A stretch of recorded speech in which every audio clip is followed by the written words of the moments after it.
Hey, you're here with Nick Iatridis, and on this episode of Surfboard Shaper, we're going to do a little profile on David Mcgee.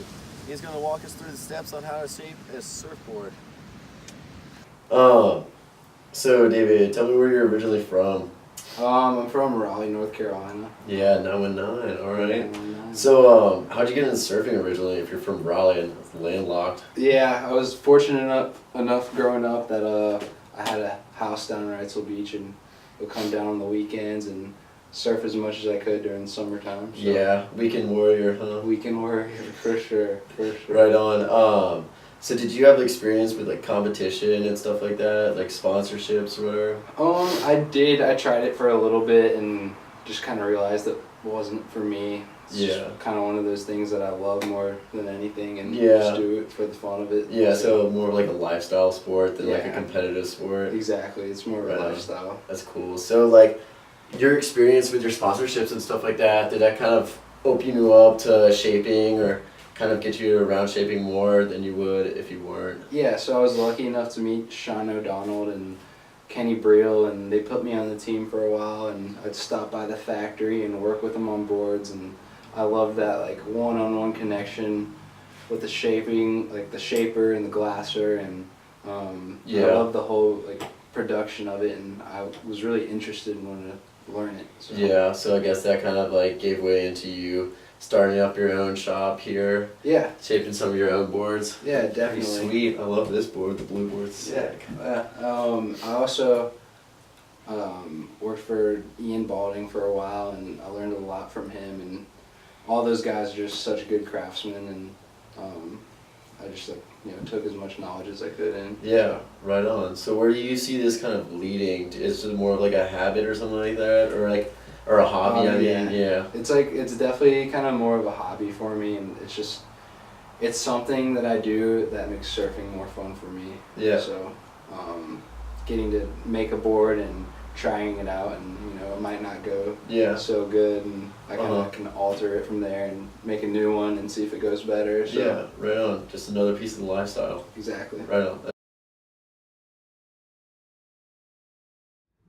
So first you're going to get a planer, and you're going to level down the blank until you get to a certain thickness. Here you can see David using a planer, which is a large electric sander, over the board, leveling out the board to get it to the right width and length that he wants it. Next, you're going to develop the rails of the surfboard, which are the edges, and then when you get those to like your liking, you just sand them out and get it nice and clean. Here David uses a smaller sander to sand down the edges of the board to create rails. After you get the top of the board done, you flip it over and you put the concave in the bottom of the board, and basically concave allows you to surf a wave differently.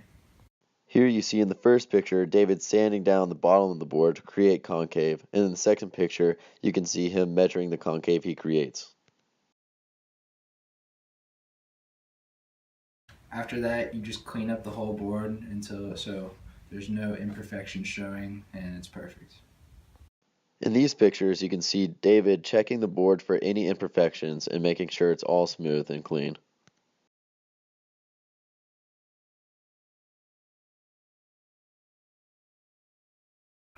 Next, you route out the fin boxes and set the fins. Here you can see David using an electric saw to cut out a hole in the board to put in the fin box, and in the second picture is an example of a finished fin box in a surfboard.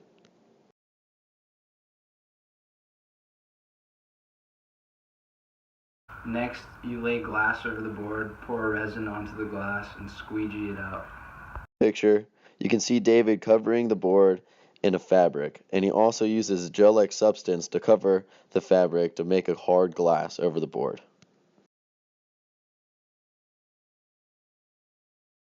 Then you put a hot coat on the board, let it dry. After it dries, you sand it down, and then you're done. Here you can see David checking the board and making sure that the glass is hardened properly, and also sanding down any imperfections that have been created. In the last picture, you see the final product, a board that David has made himself.